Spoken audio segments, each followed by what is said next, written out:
Bonsoir à tous et à toutes. Merci d'être venus si nombreux aujourd'hui à cette conférence. Ce soir, pour cette conférence d'idées, débat, idées for D, dit signifiant développement évidemment, une conférence organisée par l'Agence française de développement, consacrée ce soir aux 17 fameux ODD, avec cette question.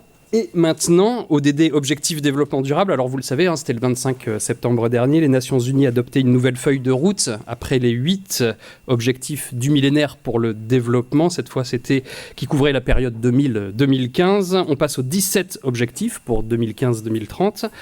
On va évidemment pas tous les traiter ce soir parce que ça risquerait de faire un peu trop catalogue, mais on va quand même parler de quelques-uns d'entre eux. 17 ODD ambitieux, adopté et maintenant, point d'interrogation. C'est un peu finalement la question que tout le monde se pose. Comment, par exemple, mettre en avant l'objectif 13 sur les mesures pour lutter contre le réchauffement climatique? Comment mettre en avant l'objectif 10 pour réduire les inégalités ou le premier qui est le plus important peut-être, celui de la pauvreté? On essaiera évidemment d'apporter des réponses au cours de ces 2 heures de débat que nous allons passer ensemble.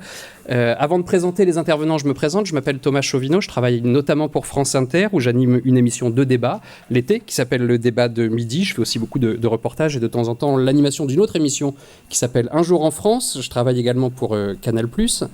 Et pour préparer cette conférence, je me suis évidemment entretenu avec des représentants des membres de l'AFD, dont certains sont d'ailleurs dans la salle. Et je leur faisais part de ma surprise quand j'avais vu sortir ces 17 ODD le 26 septembre dans la presse. Surprise et même un peu scepticisme, parce que je me disais, compte tenu des intitulés des ODD, on pouvait penser que c'était des propos très généraux finalement, trop généraux peut-être. Et donc je me suis replongé dans les OMD, qui sont un peu les grands frères de ces ODD, les OMD, les objectifs du millénaire pour le développement. Et quand on regarde le bilan finalement de ces OMD, il y avait 8 objectifs à atteindre pour la période 2000-2015. Le bilan est plutôt positif. Par exemple, le premier de ces objectifs, c'était de réduire l'extrême pauvreté et la faim. En 90, il y avait 1926 millions de personnes dans le monde qui vivaient en dessous des 1,25$ par jour. À l'époque, c'était 1,25$ par jour, le seuil. En 2015, on est passé à 836 millions, donc on a divisé par plus de 2 ce chiffre. Réduire la mortalité infantile, c'était un autre des objectifs. Le taux de mortalité infantile est passé pour la même période de 90 pour 1000 à 43 pour 1000. On peut donc dire que si ça a marché pour ces OMD, ça peut aussi fonctionner pour ces ODD peut-être un peu généreux aussi, mais en tout cas pas forcément inatteignables. Voilà. Cette conférence va se dérouler en 2 temps. D'abord, chacun des invités ici présents prendra la parole pour évoquer son point de vue pendant 3 quarts d'heure, 1 heure, plutôt 1 heure. Puis il y aura ensuite des échanges avec la salle. Je vous suggère d'ailleurs dès à présent de noter, si vous le souhaitez, vos questions ou sur une feuille, sur votre smartphone, où vous voulez, parce que par expérience, je sais que ça va plus vite, du coup, ensuite dans le cours des débats. Donc n'hésitez pas déjà à prendre des notes pour nous faire part de ce sur quoi vous voudrez intervenir. La conférence est live tweetée sur le compte Twitter ID4D. Le hashtag, c'est hashtag donc ID4DLT. Et cette conférence, comme toutes les autres conférences ID4D, est filmée. Le film sera mis en ligne sur le site ideasfordevelopment.org vendredi prochain, et une synthèse écrite également que vous pourrez retrouver de nos échanges, qui elle sera mise en ligne un peu plus tard, d'ici quelques semaines. Et pour être averti d'ailleurs de sa publication, vous pouvez vous inscrire sur la liste de diffusion du blog en vous rendant sur la page d'accueil. Je crois que l'adresse est sur le flyer. Elle est également visible ici sur le tableau derrière moi. Voilà. Avant d'entrer dans le débat, je vais laisser la parole à Philippe Orliange, le directeur de la stratégie de l'AFD. Bonsoir.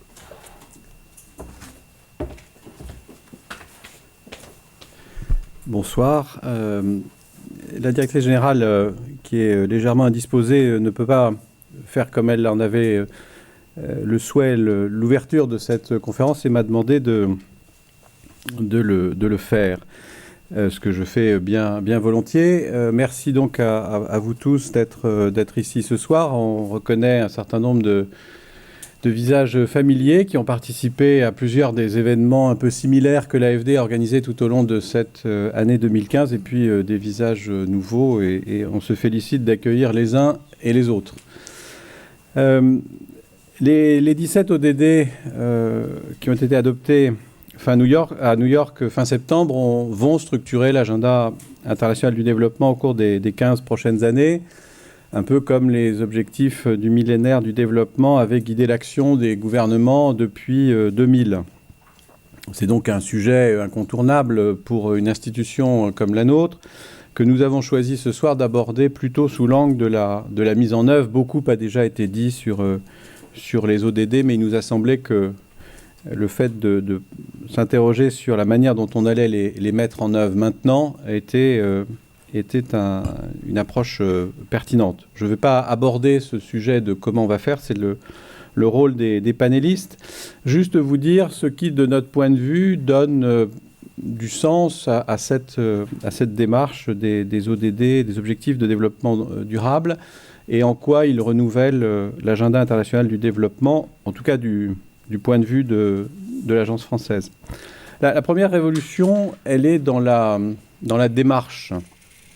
Les OMD étaient dans une large mesure le résultat du travail des agences d'aide des pays de l'OCDE qui s'étaient interrogés sur comment susciter une remobilisation autour des grands enjeux du développement et qui avaient abouti à cette liste que l'on connaît, à ces 8 objectifs, à ces 8 OMD. Les ODD relèvent d'une démarche totalement différente, initiée à l'origine par des pays en développement et des pays émergents, latino-américains en l'occurrence, et qui s'appliqueront à tout le monde. Les ODD concernent tout le monde, et tout le monde aura, d'une façon ou d'une autre, à rendre compte dans la manière dont les ODD s'appliquent dans les 192 ou 13 pays des Nations Unies, de la France au Burkina Faso, du Canada à la Colombie. Et c'est une évolution qui, de notre point de vue, entérine une transformation, un processus qui était à l'œuvre depuis déjà un certain nombre d'années, qui conduit à passer d'une relation nord-sud prescriptive, en quelque sorte, du médecin au patient, à quelque chose qui est partenarial et partagé. On n'impose pas son modèle, on écoute, on comprend, on essaie de comprendre en tout cas une demande, et puis on répond à cette demande. Deuxième élément de révolution, la plupart des OMD étaient des objectifs de cible. Vous avez rappelé tout à l'heure d'ailleurs que sur le premier, la lutte contre la pauvreté, des résultats avaient été obtenus. Il y a dans les ODD des cibles, des objectifs de cible, mais il y a aussi des objectifs de processus qui sont extrêmement importants, processus de croissance, de consommation, de production, des objectifs transversaux sur les villes qu'il n'y avait pas avant et qui sont extrêmement importants également. Et puis, troisième révolution sur le fond, à la différence des objectifs du millénaire, qui étaient pour l'essentiel centrés sur les secteurs sociaux, les ODD intègrent, en tout cas ambitionnent d'intégrer l'ensemble des défis auxquels la planète est confrontée, et ajoutent aux objectifs, ou à l'objectif fondamental qui est de mettre fin à l'extrême pauvreté, avec la perspective que dans les 15 ans qui viennent, on puisse l'atteindre, des objectifs qui n'étaient pas dans la précédente feuille de route, mais qui sont essentiels, que ce soit la réduction des inégalités, la transition énergétique, la création d'emplois, naturellement la lutte contre le changement climatique, la modification des modes de croissance et de consommation. Alors, c'est un peu d'ailleurs la rançon ou la conséquence de cet élargissement du spectre des sujets traités. Les ODD ont été, ou sont peut-être encore d'ailleurs aujourd'hui, critiqués par certains pour leur nombre. Un hebdomadaire anglophone largement diffusé, que je ne citerai pas, mais dont le nom commence par The et qui s'achève par Economist, évoquait il y a quelques mois les Stupid Development Goals avec leurs 169 commandements. En réalité, il y a deux façons de traiter cette critique. C'est d'abord de se dire que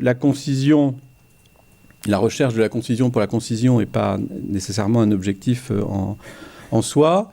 C'est aussi de se dire, si on fait court, c'est-à-dire si on reste sur les 8 objectifs initiaux, qu'est-ce qu'on laisse de côté ? Est-ce qu'on a vraiment envie de laisser de côté tout ce que les ODD ont apporte à l'agenda international du développement? Est-ce qu'on veut laisser de côté, par exemple, les sujets de gouvernance, les sujets d'inégalité, etc. Alors qu'on voit bien, est-ce qu'on veut laisser de côté le changement climatique, alors qu'on voit bien que, y compris pour les pays les plus vulnérables, ces sujets ont toute leur place. Et les ODD sont interconnectés entre eux, comme le sont les processus, les dynamiques de développement.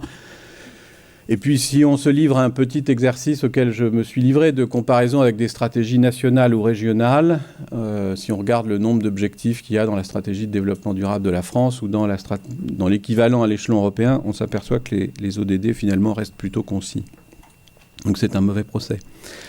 La cohérence d'ensemble du processus des ODD, c'est en fait tout ce qui tourne autour de la qualité de la croissance. Et c'est ça qui fédère ces 17 objectifs, et c'est bien ça qui concerne d'ailleurs l'ensemble des pays du monde. Et c'est aussi comme ça que l'Agence française de développement conçoit sa mission, contribue à faire émerger des modèles de croissance, des modèles de développement qui améliorent durablement la vie des populations et qui préservent la planète. C'est évidemment un gros morceau. Le plus dur reste à faire. Le plus dur, c'est la mise en œuvre. On a répondu au quoi, on a répondu au pourquoi. Nos panélistes vont ce soir certainement répondre au comment. Merci.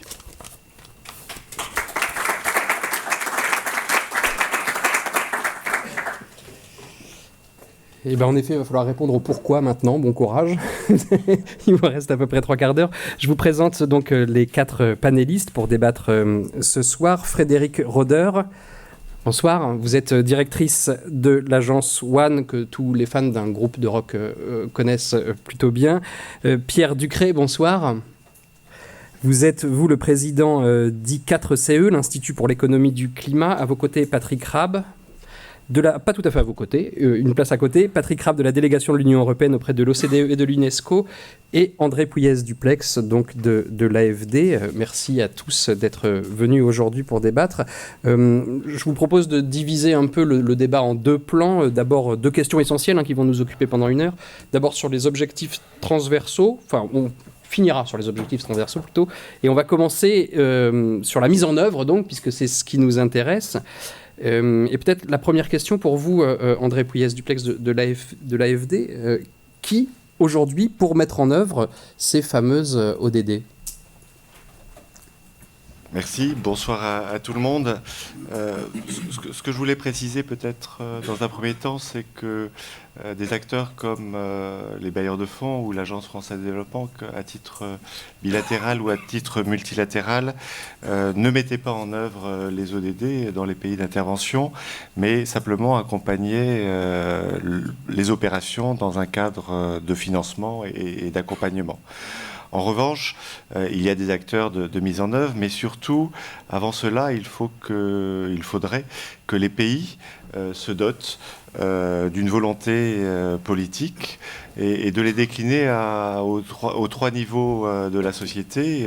L'État, dans sa plus grande configuration, avec la déclinaison de politiques publiques et des politiques publiques qui soient cohérentes en elles-mêmes et cohérentes entre elles, les acteurs économiques, bien évidemment, et la société civile, que ce soit des organisations professionnelles ou les représentations citoyennes de cette société civile.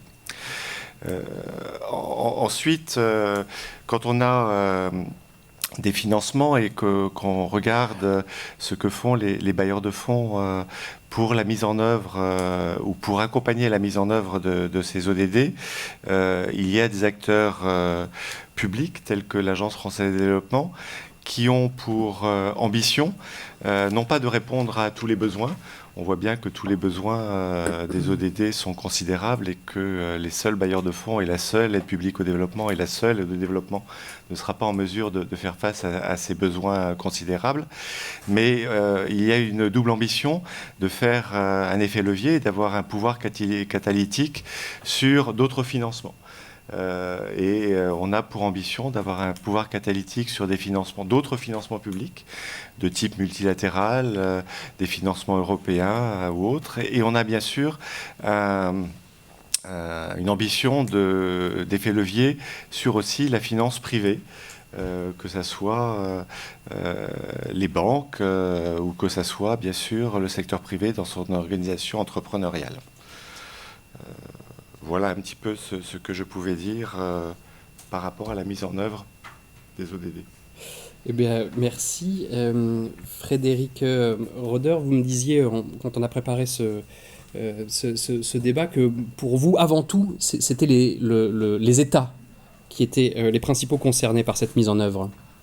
Les États du Nord, d'ailleurs, comme les États du Sud.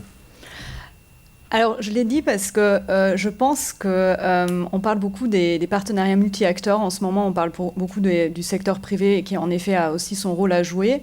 Et je pense que ce qu'il ne faut pas oublier dans tout ce débat, c'est qu'en fin de compte, c'est quand même les États qui doivent jouer le rôle moteur, qui doivent exercer un leadership politique aussi pour rassembler en fait, ces différents acteurs, pour les réguler.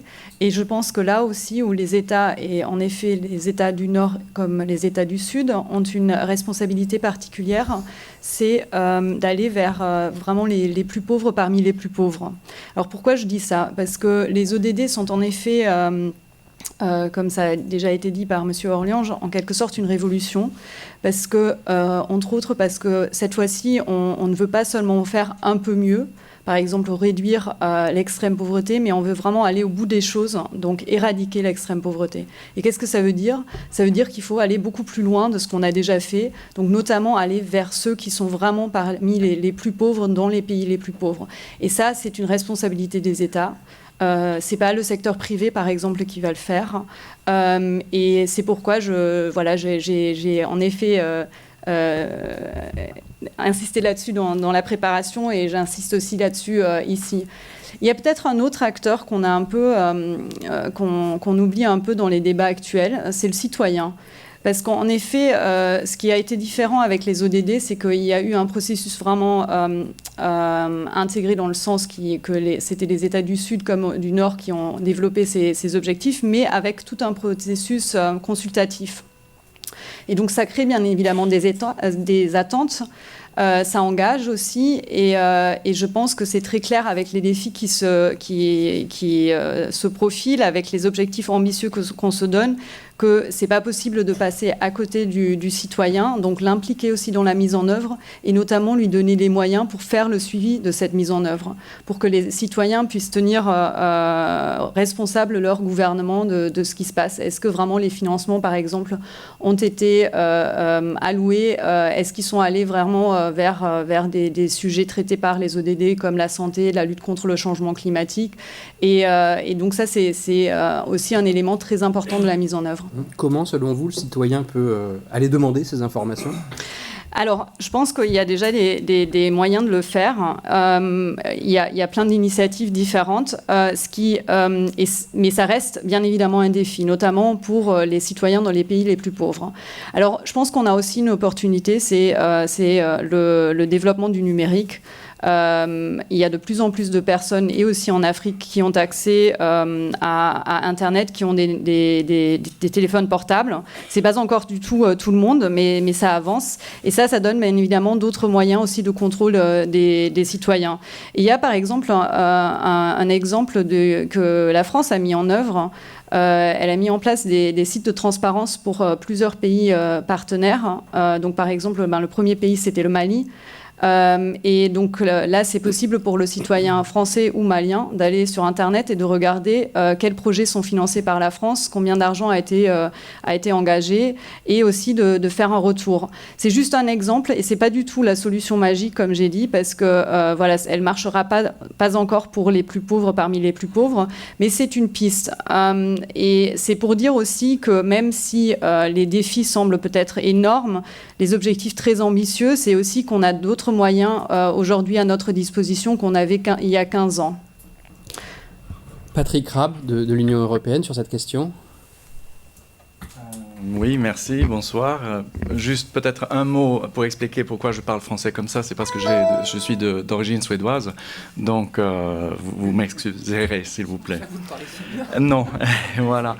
Et merci beaucoup de m'inviter ici ce soir. Je suis un peu planté là-dessus parce que ça fait 2 ans que je ne travaille pas sur ces questions notamment, mais je suis le délégué de l'Union européenne au CAD, donc au Comité d'aide au développement à l'OCDE, où je suis les questions de l'APD notamment. Donc, pour la mise en œuvre de cet agenda 2030, nous, je pense à la Commission et à l'Union européenne, on parle plutôt de l'agenda 2030 que les ODD comme ça.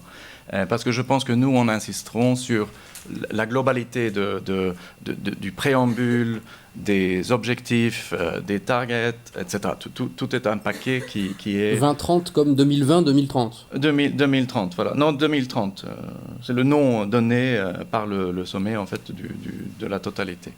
Donc, pour la mise en œuvre de l'agenda 2030, nous, je pense, j'aimerais reprendre le point sur l'universalité qui a déjà été soulevé, donc que ce programme ne s'applique pas seulement aux pays en voie de développement, comme plutôt les OMD le faisaient, mais à nous tous, donc pas seulement à nos politiques externes de l'Union européenne, mais à nos politiques internes aussi. Et donc pour nous, ça c'est une énorme chose, un énorme changement par rapport aux OMD. Et il faut maintenant bien réfléchir comment commencer à mettre ça en œuvre. Et c'est notre vice-président Frans Timmermans qui est allé à New York pour nous représenter à l'adoption du programme. Et donc, justement, et ça, c'est une preuve que nous prenons ça plutôt comme une question transversale pour toutes nos politiques. Et lui, il a donc commencé une réflexion maintenant qui n'est pas terminée. Et donc, on est en train de réfléchir comment mettre ça en œuvre par nos politiques. Et je pense que jusqu'à présent, on est plutôt dans la vue de vouloir commencer par le haut. Donc, commencer par la politique plus générale, la responsabilité de l'Union européenne, et puis après, voir dans les différentes politiques de secteur, y inclut les politiques de développement. Et donc, probablement, ça suivra plus tard. Et donc, mon point maintenant, c'était juste d'insister sur cette dimension interne d'abord, globale d'abord. Et puis après, quelle sera la contribution de la politique du développement? Merci. D'accord. Pierre Ducret, je le disais, vous êtes le président de l'Institut pour l'économie du développement, d'ailleurs du climat, pardon, pour l'économie du climat, le climat qui a son ODD. Là, finalement, même question, mais peut-être plus spécifiquement pour le climat, qui pour mettre en œuvre? C'est répondre très brièvement à la question initiale que vous posiez, qui pour les mettre en œuvre. Ma réponse, il me semble-t-il, même si je ne suis pas du tout spécialiste des ONG, des ODD, sauf peut-être un petit peu plus le 13. Le climat, donc. Le climat, mais il me semble que la réponse, c'est tout le monde. Tous les acteurs, non pas pour vous contredire, parce que je pense qu'effectivement l'action publique, et notamment celle des États, a un rôle considérable, mais ce que je vais quand même revenir, c'est de cette façon-là que je vais revenir à votre question plutôt sur le climat, c'est qu'il y a un progrès du principe de responsabilité, que pour prendre le titre du livre célèbre de Jonas qui inspire tous les gens qui s'intéressent à l'environnement, c'est que tout le monde est co-responsable. C'est ça le changement de paradigme, si j'ai bien compris, sur l'ensemble des ODD, et que ça s'applique d'ailleurs aussi bien au monde développé qu'au monde en développement. Donc pour prendre une autre casquette, qui est ma casquette caisse et dépôt, si vous voulez, parce que je suis effectivement président de l'Institut I4C, je suis aussi le conseiller climat du groupe caisse et dépôt, d'une certaine façon, les ODD sont un défi aussi pour l'action de la Caisse des dépôts sur le territoire français à partir de maintenant. Et c'est un sujet qu'on n'a pas encore complètement ouvert, si vous voulez. Donc c'est vrai aussi pour le Nord. Donc. Et c'est vrai pour toutes les catégories d'acteurs, publics, privés, même s'il y a une responsabilité particulière de l'action publique et notamment de l'action des gouvernements. Alors maintenant, sur le climat, oui, le climat a son objectif. C'est très important. Et en plus, il y a des questions climat qui sont intégrées dans les autres objectifs. Donc il a aussi reconnaissance de son statut transversal, en quelque sorte, comme grande cause de l'humanité au XXIe siècle. Et d'ailleurs, ces liens avec la cause de la lutte contre la pauvreté sont évidemment très importants, parce qu'on sait que c'est les pauvres qui subiront le plus, qui subissent déjà aujourd'hui et qui subiront demain le plus les effets du dérèglement climatique. Donc on voit bien que ce sujet est bien intégré. Le changement de paradigme que vous avez évoqué, tous à l'occasion de ces ODD vaut aussi pour la négociation climat. Et de ce point de vue-là, c'est pour ça que je dis qu'il y a un progrès du principe de responsabilité. C'est-à-dire de la même façon que les ODD s'appliquent à tout le monde et qu'on dépasse en quelque sorte la dichotomie nord-sud sans pour autant nier la part de responsabilité des pays du Nord, de la même façon dans la négociation climatique, on a, vous savez, un changement de monde et de contexte de la négociation par rapport à ce qui se passait à l'époque de Kyoto, c'est-à-dire du protocole de Kyoto. C'est-à-dire, en gros, on passe à un système où toutes les contributions nationales, chaque État participant à la Convention sur le changement climatique, les 196 États, font leurs contributions, affichent leurs objectifs et leurs engagements pour permettre à l'ensemble de la communauté humaine de se rapprocher de l'objectif de limitation à 2 degrés du réchauffement climatique moyen, qui est un plafond et un maximum. Donc vous voyez, en fait, il y a quelque chose de commun entre les deux démarches. Alors tout ça, ça peut paraître essentiellement un facteur de complexité. Je pense que c'est plutôt un facteur de progrès et de mobilisation de toutes les catégories d'acteurs. Sur le sujet que je connais mieux que les autres, un peu mieux que les autres, qui est celui du financement, et qu'a évoqué aussi André, ça me semble frappant, et notamment pour revenir à la responsabilité de l'action publique. Je crois qu'il y a un consensus qui s'est formé dans la communauté internationale, qu'il s'agisse d'ODD ou des ODD en général, ou qu'il s'agisse du climat, c'est que certes on a besoin d'argent public,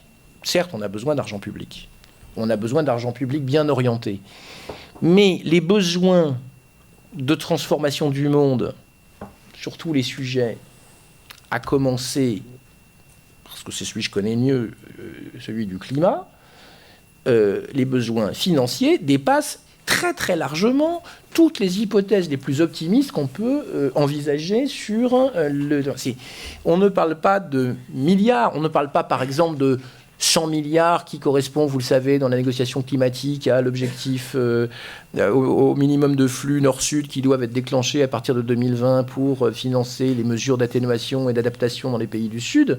On parle de milliers de milliards de transformation des objets qui doivent être financés, des investissements. C'est-à-dire que c'est la totalité du système financier mondial qu'il faut transformer. Et donc c'est forcément avant tout la finance privée qu'il faut mobiliser. En termes d'échelle, de masse, c'est avant tout les investissements à réaliser seront avant tout le fait d'investissements privés, de fait. Et le rôle de l'action publique, le rôle des finances publiques, notamment quel que soit le compartiment des finances publiques, pardonne-moi André, je vais un peu vite, mais je le dirais même aussi pour la Caisse des dépôts, d'une certaine façon, les DFIs, l'Agence française de développement, mais comme la Caisse des dépôts au plan domestique, comme la Banque mondiale à l'échelle mondiale, ne sont que des compartiments spécifiques, je pense qu'on peut dire ça pour simplifier, mais des compartiments spécifiques des finances publiques, sont nationales, internationales, etc., sont avant tout là pour faire levier sur les finances privées de façon à les orienter correctement pour atteindre les objectifs des ODD en général, pour atteindre les objectifs climat en particulier. Donc c'est ça la responsabilité de la sphère financière. Et quand je dis l'action publique, c'est pas seulement les institutions financières publiques, mais c'est aussi les institutions de régulation. Parce que, évidemment, pour pouvoir orienter correctement les capitaux privés, il faut que les régulateurs des mouvements de capitaux commencent à se préoccuper du sujet. Et c'est ce qui est en train de se faire aujourd'hui, notamment sur la question climatique. Et je pense que ça ne peut que bénéficier à l'ensemble de la mise en œuvre des ODD partout dans le monde, à commencer par les pays les plus pauvres et pour les plus pauvres, parmi les plus pauvres et dans les pays les plus pauvres. Vous introduisez finalement la question suivante, qui est celle de l'organisation du travail. Comment vous avez commencé par dire tout le monde est concerné. Comment faire en sorte que tout le monde puisse travailler en même temps, ensemble, pour la réalisation de ces objectifs, André Pouillet? Oui, merci. Peut-être un mot pour rebondir sur ce que vient de dire Pierre et l'intérêt de cet effet levier de la finance publique et de la régulation publique sur la finance privée. Puisque seule la finance privée sera en mesure de répondre aux besoins considérables du caractère transformationnel de nos économies.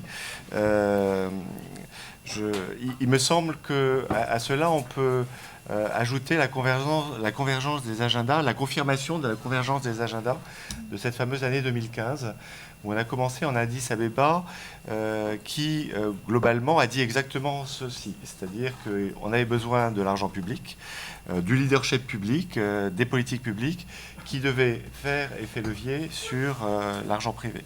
Et puis on continue par New York avec la promulgation des 17 ODD, et on finit par la COP 21, qui a l'opportunité de se trouver à Paris, mais c'est je dirais, accessoire. Et on voit bien que dans ces trois éléments, en commençant par le financement du développement, en consacrant les 17 ODD et en disant que parmi ces 17 ODD, il y a le climat, c'est la mise en évidence qu'il y a des besoins considérables, que les publics ont un rôle majeur, important, initiateur de l'effet catalytique, et qu'il faut bien prendre ça en compte. J'enchaîne sur votre deuxième question, sur le comment. Je peux la reposer si vous voulez. Mais... Non, je crois qu'elle a été assez claire, merci. Moi, ce que je trouve assez frappant, c'est que quand, en 2000, les Nations Unies ont promu les 8 OMD, on en a parlé un petit peu au début, mais surtout, il n'y avait aucun guide pratique, aucun mode de faire sur comment les mettre en œuvre.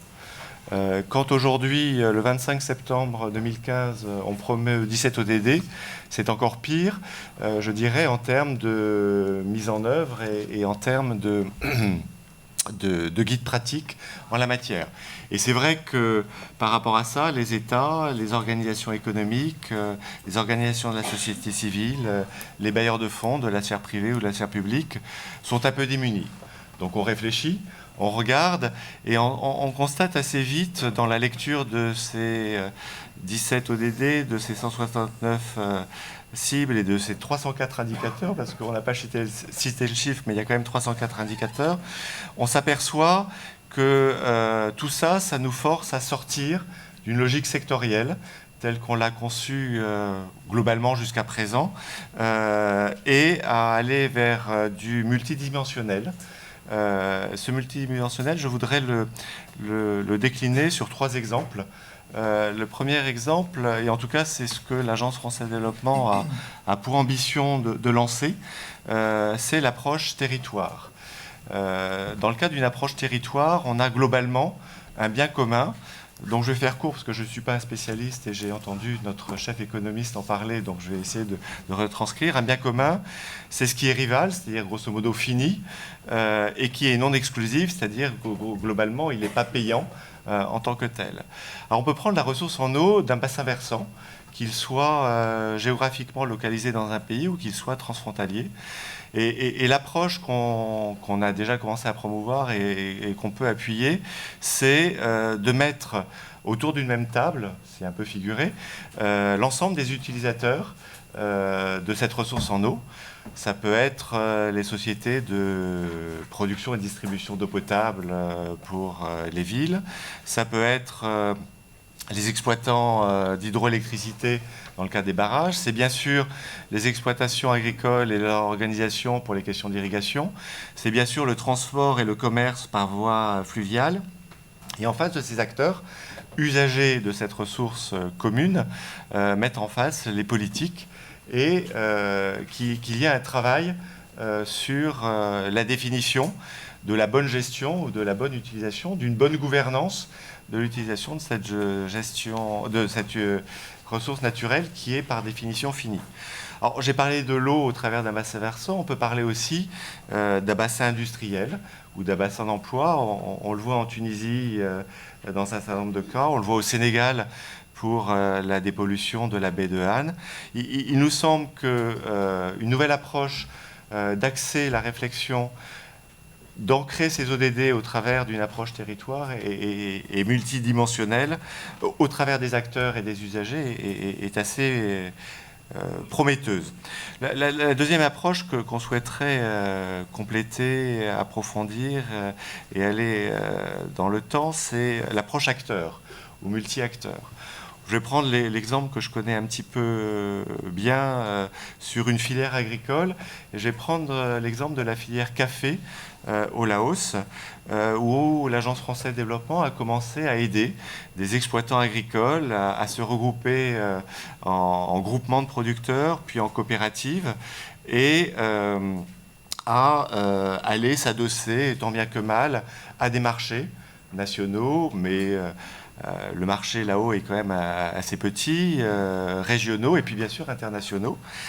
Et puis au fil du temps, on s'est aperçu que ces acteurs ne pouvaient pas rester isolés dans leur monde, je parle des exploitants agricoles, et qu'ils avaient besoin d'interréagir avec les commerçants pour qu'on vienne leur acheter le café ou qu'ils aillent vendre leur café, avec bien sûr les industriels de l'agroalimentaire, les torréfacteurs et autres industries agroalimentaires, mais les banquiers, parce qu'on a besoin de crédit de campagne, on a besoin de crédit export, et puis que cette sphère de l'actionnariat privé d'une filière, elle puisse résonner avec les politiques publiques et donc le ministère de l'Agriculture et des Forêts au Laos, le ministère de l'Industrie et du Commerce, lesquels vont ancrer le Laos d'une part en s'inscrivant à l'Organisation internationale du café et bien sûr vont pouvoir promulguer des législations, des lois et des décrets, parce qu'au Laos c'est comme ça que l'objet café est traduit, pour que ce café du Laos, du plateau des Bolovènes, puisse avoir un label indication géographique protégé. Label indication géographique qui est à la fois du bio et de l'équitable, avec toute la question de certification, etc. Et ce qui est intéressant, c'est qu'au bout du processus, au bout de 15 ans, on arrive à ce que l'ensemble de ces acteurs, de la sphère publique et de la sphère privée, se mettent toujours à titre figuré autour d'une table et se dotent d'une stratégie qui est des ambitions, des objectifs, des finalités, des actions pour développer, promouvoir le bien-être de manière répartie et équilibrée, puisque c'est équitable, de l'ensemble de la filière. On pourrait parler aussi de la filière énergie au Cambodge, où l'Agence française de développement a financé, dans une programmation un peu discursive, à la fois l'électricité du Cambodge, qui est le producteur-distributeur principal, société publique du Cambodge, pour étendre son réseau de distribution, à la fois des petits opérateurs privés qui font de la production et de la distribution sur du off-grid, des zones qui ne sont pas connectées aujourd'hui, et est intervenu avec les institutions de microfinance pour financer des opérateurs de la microfinance et du solaire pour que les personnes, les foyers qui ne sont pas connectés au réseau national et les foyers qui ne sont pas connectés à cette production d'énergie et d'électricité par des petits opérateurs privés puissent quand même avoir accès à de l'électricité au travers de lanternes solaires qui permettent de recharger les téléphones portables, qui permettent éventuellement de regarder la télévision et surtout, bien sûr, qui permettent aux enfants de pouvoir faire leurs devoirs une fois que le soleil s'est couché. Et puis la troisième approche que nous souhaiterions développer, et pour ça on n'est pas très innovant puisque les coopérations allemandes et suisses sont bien plus allantes et exemplaires sur ce sujet, c'est des approches processus où nous nous déferions pour des questions de prévisibilité de nos contreparties, pour des questions d'approfondissement dans le temps des actions qui sont menées, des approches processus qui puissent sur 10, 12, 15 ans travailler le même matériau, projet, et aller plus loin. Et on voit par exemple que ce qu'on fait en matière de développement local au Cameroun, avec un projet qu'on appelle PNDP, c'est un peu ça qu'on souhaiterait démultiplier à travers ça. Et mon mot de conclusion là-dessus, et c'est pas un cours que je fais, mais en tout cas c'est les ambitions qu'on voudrait se donner, c'est que ces trois approches soient traversées par le comment de l'appropriation par les contreparties, et il nous semble que la seule possibilité que nous ayons, compte tenu de la faiblesse en qualité et en quantité des ressources humaines des pays avec lesquels on travaille, des sociétés avec lesquelles on travaille. C'est la question du renforcement de capacité. Alors c'est un mot un peu barbare, mais globalement pour nous ça veut dire l'amélioration des compétences à titre individuel, l'amélioration de la performance au titre des entreprises et bien sûr l'amélioration de la gouvernance au titre des institutions. On reviendra aussi sur cette question de la gouvernance dans une deuxième partie. Vous avez commencé également à évoquer la question de l'agenda, du temps. Vous parlez de cette douzaine d'années qui vous a été nécessaire. Là, on parle de 15 ans, parce que, normalement 2030 pour voir la fin et la mise en œuvre, on l'espère, de ces ODD. À votre avis, Frédérique Roeder, donc directrice d'une ONG, One, est-ce qu'il y a un calendrier, un agenda idéal ? Alors, bon, déjà, il ne faut pas repousser 2030. Non, mais je pense que ce qui est important, c'est que 15 ans, en fait, c'est pas beaucoup. Et là, comme ça a été dit, 2015, c'était quand même, c'est toujours une année formidable en termes de convergence de différents agendas. Donc, ce qui nous permet de construire une bonne base, un bon plan de bataille, mais bien évidemment, il faut s'attaquer directement à ces défis qui se présentent à nous. Et heureusement, ce qui a été décidé, c'est pas d'attendre 15 ans pour se revoir, mais il y a quand même des échéanciers, peut-être pas suffisants, mais dans tous les cas, il y a un premier point d'étape qui sera fait en 2020. Bon, 5 ans, c'est loin. Nous, bien évidemment, on voudrait que tout ça soit lancé maintenant, qu'on maintienne cette dynamique. Parce que, comme ça a été dit, les ODD, on va beaucoup plus loin que les OMD. On n'a pas forcément encore d'idée aussi précise qu'on avait peut-être au moment des OMD de ce qui se cache derrière, ce qu'il faut vraiment faire. Ce qui est plutôt bien, hein, parce que je veux dire, c'était pas l'idée de se dire on sait très bien faire ça. Disons, on a déjà fait énormément de progrès en termes de santé, donc on continue. Mais aussi de se dire, par exemple, dans la lutte contre le changement climatique, là, il y a clairement beaucoup plus de défis. Donc, c'est bien évidemment pas qu'il faut les éviter, mais tout au contraire, s'y attaquer et de trouver assez rapidement un plan de bataille. Et bon, la COP21 sera le point de départ. Mais alors, le plus important pour nous, donc, c'est maintenir ce momentum. Et ça a été dit... il y a une responsabilité de tous les acteurs. Ce qui s'est avéré assez bien après la mise en place ou l'adoption des OMD, c'était encore le secteur de la santé, où il y a différents partenariats qui se sont mis en place. C'est des institutions multilatérales. Parce qu'on s'est rendu compte que ça manquait et surtout, ce qui manquait, c'était des institutions multilatérales notamment pour les grandes pandémies, mais aussi pour d'autres sujets comme la vaccination des enfants. Il y avait eu des efforts énormes, par exemple, en termes de vaccination d'enfants qui avaient été menés par l'UNICEF dans les années 80, mais après, c'était retombé. Et surtout pour la santé, dès qu'on relâche les efforts, il y a une régression rapide. Donc il y a eu la création de 2 institutions du Fonds mondial de lutte contre le sida, la tuberculose et le paludisme, et l'Alliance Gavi pour la vaccination des enfants. Et ce que ça a permis, c'est pas seulement de se coordonner, de mettre en commun des efforts, mais vraiment de changer d'échelle. Donc toutes les 2 institutions, par exemple, impliquent le secteur privé. Et juste pour vous donner un chiffre, en 2000, seulement 700 000 personnes dans le monde avaient accès aux traitements antirétroviraux. Aujourd'hui, il y a 15 millions de personnes dans le monde qui ont accès à ces traitements vitaux.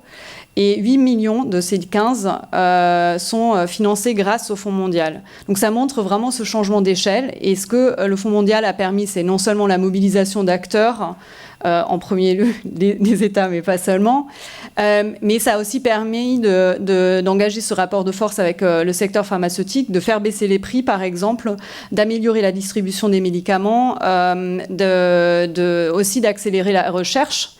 Et donc, c'est exactement ce qu'il nous faut aussi pour les ODD. Voilà, des partenariats multi-acteurs avec une vraie dynamique politique derrière qui permettent de changer d'échelle. Et à cet effet, One, par exemple, s'est associé à un partenariat, et d'ailleurs pas seulement One, notamment aussi le gouvernement français, a une nouvelle initiative qui s'appelle, alors là, le nom est peut-être pas idéal, Partenariat pour la révolution des données pour le développement durable, un peu long, mais très important, parce que, et là, je pense que ça montre bien qu'on a 15 ans, mais si on s'y met pas directement, on va pas y arriver. Et cette question des données pour faire le suivi des ODD est vraiment cruciale. Parce qu'aujourd'hui, il y a beaucoup d'indicateurs où on n'a pas de base de référence. Pour vous donner un chiffre, on estime qu'un tiers des naissances en Afrique subsaharienne ne sont pas enregistrées, ce qui veut dire que c'est difficile de faire le suivi de la mortalité infantile, de faire le suivi de l'éducation primaire, de faire le suivi de plein d'indicateurs. Et donc c'est vraiment une lacune énorme. Et bon, ça ne veut pas dire qu'il ne faut pas avancer, bien évidemment, dans la lutte contre la mortalité infantile en attendant les chiffres. Mais ce que ça veut dire, c'est qu'il faut s'attaquer à ce problème dès aujourd'hui. Et là, bien évidemment, le défi est tel qu'il faut avoir plusieurs acteurs autour de la table. Donc c'est un partenariat vraiment extrêmement large avec des ONG, des fondations, des États du Nord et du Sud, et aussi le secteur privé. Et chaque acteur a pris des engagements dans le cadre de ce partenariat, ce qui permet la coordination, mais aussi l'émergence donc de nouvelles idées, de projets pilotes, et vraiment d'avancer sur cette question. Patrick Rapp, si on reste sur cette question de l'agenda, du calendrier, est-ce que c'est à l'Union européenne, par exemple, de dicter, d'imposer un calendrier, ou plutôt aux États ? Non, je dirais que c'est plutôt aux États. D'abord, il faut maintenant, je pense, se concentrer un tout petit peu sur le niveau global, parce que l'agenda global n'est pas, d'après ce que j'ai compris, tout à fait fixé. Donc on va discuter au niveau onusien maintenant. Le premier forum au niveau politique de l'année prochaine et le rôle entre ce forum au niveau politique, ce qu'on appelle le forum du développement, coopération au développement de l'ONU, qui est un peu plus pratique sur les pratiques de développement. Et j'aimerais aussi mentionner ce partenariat que l'OCDE a créé, le partenariat global pour l'efficacité de l'aide, qui compte maintenant plus de 70 pays et une quarantaine de partenariats multi-acteurs, un peu comme a mentionné Frédéric, mais peut-être sans l'argent. Mais bon, des partenariats globaux qui servent notamment à mettre en place des actions pour certaines de ces questions, de ces ODD ou des questions identifiées dans ce processus de l'efficacité de l'aide. Et donc, tout ce timing, etc., c'est au niveau global de mettre en place. Et nous, on va bien sûr coordonner tant qu'on peut les États membres de l'Union européenne dans ce que nous pensons dans ce processus-là.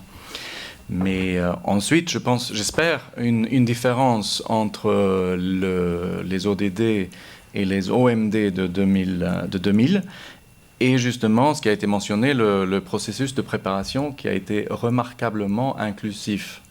Et donc j'espère, et nous on croit qu'il y a dans plein de pays déjà un processus et une volonté maintenant de mettre ça en œuvre, plus qu'il y avait en 2000 avec les OMD, parce qu'on pourrait peut-être rappeler que les OMD étaient un genre d'espèce de sommaire des conférences de l'ONU des années 90 et fait un peu par l'OCDE et l'ONU un peu du haut, quoi. Et maintenant, on a un processus, un agenda qui est beaucoup plus préparé par tout le monde, à tous les niveaux. Et donc, on espère que ça va aussi se montrer par une appropriation et d'une action de tous les niveaux dès à présent. Donc, le timing, c'est dans tous les niveaux, quoi. Pierre Ducret, justement, est-ce qu'il y a un timing précis, souhaité en tout cas, pour l'ODD 13 que vous affectionnez ? Peut constater, c'est qu'il y a un alignement, identité de calendrier entre les ODD et les contributions nationales, puisque dans les deux cas, c'est l'échéance 2030 qui est fixée. C'est une très bonne chose. Je veux dire, Du point de vue du climat, on sait que c'est dans les 15 ou les 2 décennies qui viennent que les choses essentielles vont se décider. C'est-à-dire qu'en gros, que notre capacité, c'est dans ces 2 décennies qu'on va savoir si oui ou non nous sommes capables de ne pas dépasser le maximum de 2 degrés de réchauffement moyen. C'est les investissements qui vont se faire, les actions qui vont se mener dans les 20 ans qui viennent, 15 à 20 ans qui viennent, qui vont déterminer effectivement notre capacité. C'est la dernière période qui permet d'avoir encore une chance de ne pas dépasser ce plafond. Et il aurait été terrible de dire on va concentrer les efforts de la communauté internationale sur cet objectif et puis à cause de ça on laisse tomber sur les horizons la question de la pauvreté. Donc le fait qu'il y ait le même calendrier pour les ODD et pour le climat, que le climat fasse partie des ODD, c'est une chose absolument essentielle.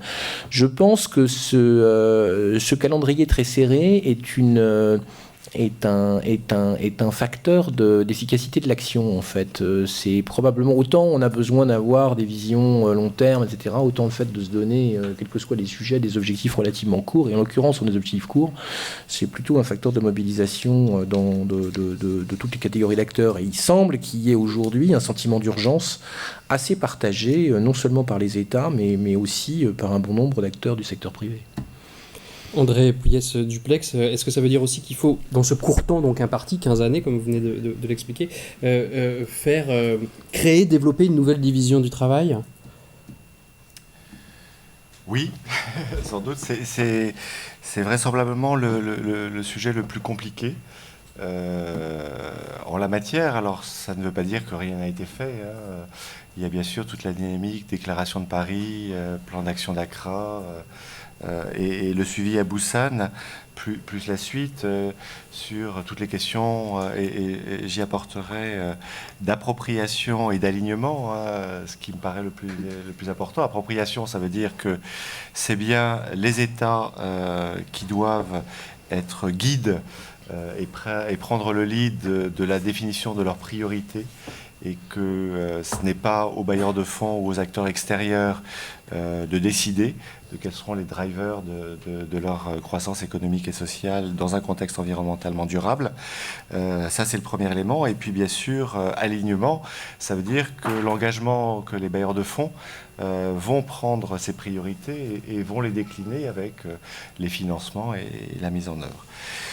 Au-delà de ça, on s'aperçoit que cette répartition, quand bien même il y a des cofinancements, quand bien même il y a des initiatives autour de l'Union européenne sur ce qu'on appelle la MRI, sur la responsabilité mutuelle de cofinancement, quand bien même on fait de la programmation conjointe avec... les États membres font de la programmation conjointe avec la Commission européenne. C'est un sujet qui est compliqué et il me semble en tout cas que ce qu'il faut absolument éviter, c'est des pays orphelins de l'aide. Parce qu'il y a bien des acteurs privés, mais s'il n'y a pas cet élément levier et catalytique, on voit bien que la petite graine qui va permettre d'exploser est difficile. Qu'il faut absolument éviter qu'il y ait des thématiques orphelines. Et c'est vrai que quand on passe de 8 OMD à 17 ODD qui sont davantage à la fois des cibles et des processus, ça complexifie la chose. Mais en tout cas, ça nous paraît le meilleur gage, 0 pays orphelin et 0 thématique orpheline, des meilleurs résultats sur le terrain. Et d'une prise en compte de cette transversalité et de ce caractère multidimensionnel dont je parlais. Alors parmi les thématiques dont vous parlez, il y a l'ODD numéro 10, qui est la réduction des inégalités. C'est assez surprenant, Frédéric Roeder, de voir les inégalités au sens large dans un programme destiné au développement durable. Alors tout au contraire, je pense que c'est en effet un sujet central de ce nouvel agenda. Parce que les OMD donc s'adressaient aux pays en développement. L'objectif phare, c'était la réduction de l'extrême pauvreté. Maintenant, on passe à des ODD qui sont des objectifs universels, donc qui s'appliquent aussi en France, par exemple, et où on ne peut pas seulement se concentrer sur l'extrême pauvreté, qui est une valeur absolue, mais il faut bien évidemment aussi regarder les inégalités au sein des pays, mais aussi entre les pays. Et on sait que depuis... le problème existait bien évidemment déjà en 2000, mais il s'est beaucoup aggravé depuis. Et donc c'est tout à fait important qu'il ait son objectif au sein des ODD, mais aussi qu'il se retrouve bien évidemment, vu que c'est un agenda intégré, dans d'autres ODD. Et j'ajouterais aussi que les inégalités risquent encore de s'aggraver, notamment avec les changements climatiques. Ça a été déjà dit par Pierre Ducré, c'est que les pays les moins avancés, en quelque sorte, portent une double peine parce que c'est eux qui polluent le moins, mais qui subissent les effets du changement climatique et où le changement climatique a un impact bien plus négatif encore que dans nos pays. Du coup, je pense que c'est un ODD clé. On parle souvent de l'agenda de lutte contre la pauvreté, les inégalités et le climat, d'ailleurs. J'aimerais aussi ajouter donc l'inégalité entre les pays, au sein des pays, et parce que ça a été mentionné, les thématiques orphelines. Et là, si les OMD, de manière générale, ont été un véritable succès, ce qu'on a vu, c'est que toutes les problématiques liées au genre n'ont pas autant progressé que les autres objectifs. Et je pense que là, ça va être aussi un des défis des prochaines années. C'est en effet de s'assurer que cette fois-ci, vraiment, les progrès concernent la totalité de l'humanité et pas seulement la partie masculine. Et on a vu dans les négociations que, en fait, les ODD, si nous on les lit, peut-être ça n'a pas l'air si révolutionnaire que ça, qu'il y avait notamment des discussions autour de l'objectif 5 sur l'égalité des genres. Et c'est la même chose d'ailleurs maintenant dans les négociations climat où la mention du genre n'est pas encore assurée dans l'accord final.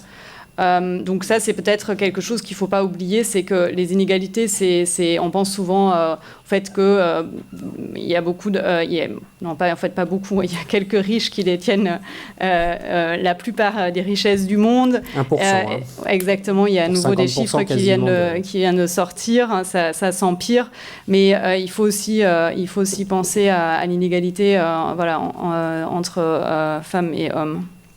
Avec des pistes de réflexion concrètes, puisque notre thématique aujourd'hui, ce qui nous intéresse, c'est la mise en œuvre de ces ODD, que ce soit les inégalités hommes-femmes ou les inégalités de revenus. Oui. Des pistes de réflexion. Tout d'abord, déjà, je pense que lutter contre l'extrême pauvreté, lutter contre les changements climatiques de manière générale, ne bénéficie pas automatiquement les femmes et les filles. C'est ça, je pense, le message clé. Il faut vraiment avoir des programmes ciblés pour avancer leur cause. Juste pour vous dire, par exemple, 2/3 des analphabètes dans le monde sont des femmes, et c'était le même chiffre en 1990, donc il est temps que ça évolue. On l'a vu la même chose, par exemple, avec la santé, où il y a bien évidemment des problématiques santé spécifiques aux femmes et aux filles. Donc il faut vraiment cibler cette partie de la population avec des financements et des projets adéquats. Et on va tout à l'heure aussi parler de la gouvernance, et il y a la même question qui se pose à ce niveau-là. Et c'est là aussi qu'on comprend toute l'importance d'un agenda intégré. C'est que oui, il faut avoir un objectif, par exemple, égalité hommes-femmes, et cibler en particulier les femmes et les filles, mais il faut aussi intégrer cette dimension dans les autres ODD, et ça tient bien évidemment aussi pour d'autres problématiques, mais je pense que c'est important d'attirer l'attention sur ce sujet, parce que vraiment c'était celui qui a le moins avancé les 15 dernières années. Et peut-être là aussi, c'est aussi mon rôle, je pense, en tant que représentante d'une ONG de développement, mais on parle d'une université, merci, des ODD. Mais bien évidemment, le défi est bien plus important dans les pays les moins avancés, et c'est aussi le cas, en fait, quand on regarde la situation des femmes et des filles. c'est que même par rapport aux autres pays en développement, donc déjà qui sont plus sur la voie d'émerger économiquement, la situation des femmes et filles est encore bien pire dans les pays les moins avancés. Donc concrètement, je pense que ce qu'il faut, c'est de cibler bien mieux l'aide sur les pays les moins avancés, et là notamment sur les femmes et les filles avec des projets spécifiques. Vous posez finalement aussi la question de la transversalité, moi aussi je vais avoir du mal à dire le mot, transversalité des objectifs à atteindre, parce que vous évoquez l'ODD 5, mais également l'ODD 10. André Pouillès, sur cette question de la transversalité dont on parle beaucoup finalement, mais qu'on connaît assez peu. Qu'est-ce que c'est qu'un objectif transversal, que des objectifs transversaux ?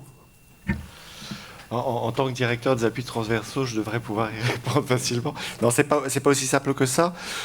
Ce qu'on comprend, hein, c'est que la transversalité, je vais me répéter peut-être un tout petit peu, transcende les secteurs. Et si on parle climat, c'est à la fois de l'eau et de l'assainissement, c'est à la fois de l'énergie, c'est à la fois des villes, c'est à la fois de l'agriculture, des forêts. Si on parle de diligence sociale environnementale, ça s'applique à tous les sujets. Si l'on parle de formation, de crise et conflits, peu importe les secteurs qu'on aborde. Mais peut-être si on reste sur la question du développement, et finalement cette idée de transversalité, elle n'existait pas vraiment, du moins beaucoup moins dans les OMD, les petits frères, les grands frères des ODD, elles existent là, et c'est, à mon sens en tout cas, une nouveauté, une nouvelle piste en tout cas. Et c'est ce qui... Qu'est-ce qu'elles vont permettre finalement ? Qu'est-ce que ça permettrait de plus aujourd'hui, cette transversalité ? Qui devrait nous permettre de sortir des opérations strictement sectorielles. Et effectivement, quand on s'intéresse à la question de l'équilibre entre les hommes et les femmes, ça touche bien sûr les questions de santé, ça touche les questions d'éducation, ça touche les questions d'accès au foncier, ça touche les questions d'accès aux services financiers, ça touche les questions de commerce et de développement économique, etc. etc. Et ce qui est intéressant, c'est quand on sort de notre secteur énergie ou de notre secteur agricole, et qu'on va rencontrer des problématiques dans des territoires ou des problématiques liées à des acteurs, on va rencontrer des riches et des pauvres, des hommes et des femmes, des jeunes et des vieux, des personnes qui sont au pouvoir et des personnes qui subissent des pouvoirs qui ne sont pas forcément tous démocratiques. Et à cette rencontre, on va pouvoir avoir l'expression, théoriquement, de l'ensemble de leurs difficultés et des bottlenecks qu'il faudra essayer de lever avec eux. C'est ça que les ODD nous enseignent au travers de leur lecture intégrale, en fait, il me semble. Oui, alors l'un des deux, allez-y, Patrick Rabe, puis ensuite Pierre Ducret. Je voulais juste dire que cette transversalité, je pense, est une des points forts du nouvel agenda, et qu'il faut peut-être éviter de parler de ne pas faire le sectoriel, mais de faire la transversalité. Il faut faire les deux, je pense. Je pense que l'inégalité donc revenus et aussi entre les genres sont des points très importants dans cet agenda, et il faudra donc dans les indicateurs qu'on va maintenant élaborer trouver qu'on essaie d'atteindre ces objectifs par tous les quartiles, on dit, de revenus de la population, et par bien sûr les deux genres, et voilà. Pardon, oui. Et je pense que cette transversalité mène à peut-être à moi à questionner un peu cette idée de créer des partenariats globaux pour chaque objectif. Peut-être le Global Fund pour les maladies, etc., était très, très bien, mais d'avoir cette idée pour tous ces objectifs, je crains, pourrait amener un espèce de mise en œuvre en silo, nous on dit beaucoup, donc en secteur, en filière dispersée. Donc je pense qu'il faut veiller à maintenir cette double. Donc oui, il faut travailler dans l'agriculture, mais il faut aussi travailler à l'horizontale sur toutes les questions qui transversent l'agenda. Puis Pierre Ducret, puis ensuite on passera à la salle, ce sera donc une sorte de conclusion que votre dernière réponse. Ouf. Quel honneur, ça fait peur. Non, je voulais juste parler du climat, transversalité. Mais d'abord, avec une remarque, mais qui est directement liée à ça, c'est que... il faut avoir en tête que qu'il s'agisse des ODD ou qu'il s'agisse plus particulièrement du climat, ou dont la partie climat, nous avons, pour opérer cette transformation globale du monde, en gros, à la fois à veiller à faire des choses nouvelles et en même temps, excusez-moi, ça paraît dérisoire ce que je veux dire, enfin d'une extrême simplicité, mais aussi à ne plus faire un certain nombre de choses. C'est-à-dire, ce qu'on ne fait plus ou ce qu'on ne va plus faire est au moins aussi important que ce qu'on doit faire. C'est un point très très important. Ça permet aussi de relativiser les problèmes financiers, parce que vous voyez, quand vous ramenez ça à la finance, ça veut dire que quand on parle de milliers de milliards de dollars, bien sûr, c'est des sommes très importantes, mais il ne s'agit pas de milliers de milliards en plus, il s'agit de milliers de milliards existants qu'il s'agit d'utiliser autrement. Donc c'est pas, ça fait... Retenir à la source. Pardon ? Retenir à la source si on parle de la lutte contre l'évasion fiscale. Oui, alors la lutte contre l'évasion fiscale est une façon d'ailleurs d'éviter que les milliards partent dans des endroits où ils ne devraient pas aller, si vous voulez. C'est typiquement un très très gros sujet qui, si j'ai bien compris, je me documentais auprès de André tout à l'heure, est intégré dans l'objectif numéro 16. Et que je voulais citer justement, qui est un point essentiel. Donc, efficace. Substitution. Il faut avoir ça en tête, des choses qu'on fera plus, des choses qu'on fera. Substitution. D'une certaine façon, c'est plus facile parce que tout n'est pas de l'additionnalité. C'est aussi difficile parce qu'évidemment, si vous faites plus certaines choses pour en faire d'autres, ça veut dire qu'il y a des perdants et des gagnants. Et que donc, évidemment, ceux qui risquent de perdre au fait qu'on substitue résistent à ce changement. Ils résistent à tous les niveaux et chez toutes les catégories d'acteurs. Donc, il faut avoir ça en tête. Pour revenir, parce que c'est directement lié à la transversalité, par exemple pour le climat. Ça veut dire qu'on ne va pas se limiter, parce que l'objectif est transversal, on ne va pas se limiter à chercher à financer ce qu'il faut absolument faire, des investissements nouveaux d'atténuation des émissions de gaz à effet de serre et d'adaptation au réchauffement climatique, mais qu'on va aussi veiller spécifiquement flécher en tant que tel, mais qu'il faut aussi veiller que la totalité des investissements qu'on fait par ailleurs ne sont pas contraires aux objectifs climatiques, que ce soit dans l'agriculture, dans les infrastructures, dans le transport, etc. Ça ne sert à rien.